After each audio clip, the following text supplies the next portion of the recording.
चंद्र चट्टोपाध्याय के सबसे करीबी सुमित्रो चटर्जी ने सोनिया गांधी को पत्र लिखा है और कहा है कि उनका जो एक्शन था वो शर्मनाक है। इससे पूरी देश की कहीं ना कहीं जो भाई शर्मिंदगी है वो बढ़ेगी। समझ में एक चीज नहीं आती है कि भारत के राष्ट्रीय गीत से भारत की प्रमुख विपक्षी दल को क्या प्रॉब्लम है। पहले तो इतने बरस तक आजादी के 65 साल तक उस गीत को साइडलाइन इसलिए किया गया कि कांग्रेस पार्टी की तुष्टीकरण की राजनीति उससे प्रभावित होती है। अब वंदे मातरम के गाने से अगर किसी धर्म विशेष के कुछ लोगों को क्या आपत्ति हो सकती है? जो राष्ट्रीय गीत देश के हर व्यक्ति के दिल में राष्ट्र के लिए सब कुछ समर्पण करने की भावना को जागृत करता है, उस राष्ट्रीय गीत से एक धर्म विशेष के लोगों को क्यों आपत्ति है? और कांग्रेस पार्टी उस तुष्टीकरण की राजनीति को क्यों बढ़ावा देना चाहती है? पहले उसको 60-65 साल तक उसका अपमान किया गया, उसको ठंडे बस्ते में डाला गया, और 15 अगस्त 2026 जब भारत अपना 80वां स्वतंत्रता दिवस मना रहा था, उस समय भारत के मुख्य विपक्षी दल ने उस गीत के बीच में चलते हुए प्रमुख विपक्षी दल की प्रमुख नेत्री श्रीमती सोनिया गांधी जी ने उसको रुकवाने का इशारा किया। मुझे नहीं समझ में आता कि इस गीत से क्या समस्या है।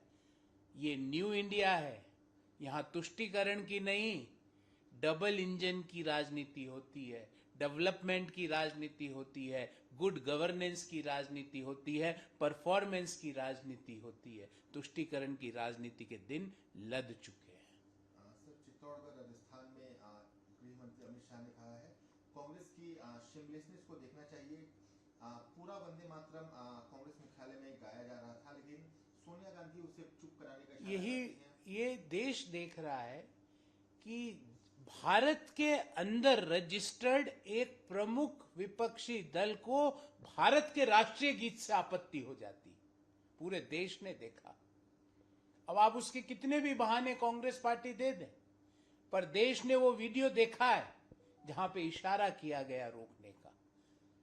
ये इशारा भारत के जो जनमानस के दिल में कोई राष्ट्रभक्ति की भावना को जागृत करने वाले गीत को रोकने का इशारा था, देश प्रेम को बढ़ावा ना देने का इशारा था। ये इशारा भारत को कमजोर करने का इशारा था।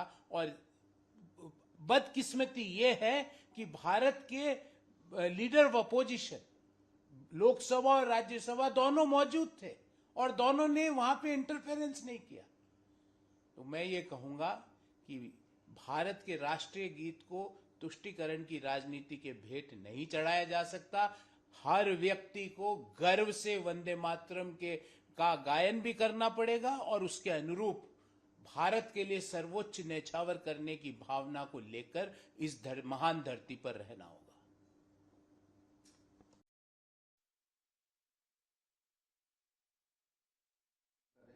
उन्होंने राहुल गांधी से एक बड़ी डिमांड की है और कहा है कि अगर Rahul Gandhi ji politics of selective criticism का शिकार है। एक ही मुद्दा, और झारखंड में मुद्दा इतना बड़ा है कि झारखंड में एक पूरी जनरेशन का कैरियर खत्म कर दिया जेपीएससी ने, और वहां पर जो हेमंत सोरेन साहब की सरकार है उसने।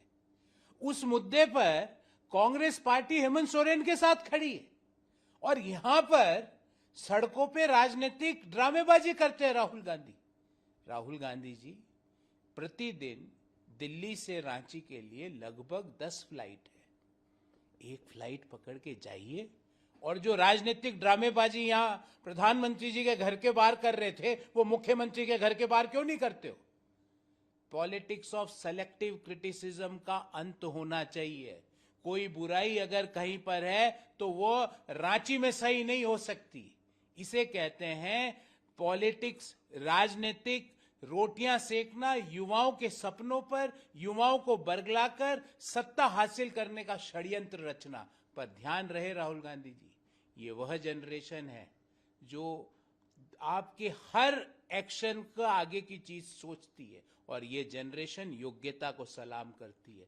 नेपो किड्स को इस जनरेशन को नेपो किड्स से घृणा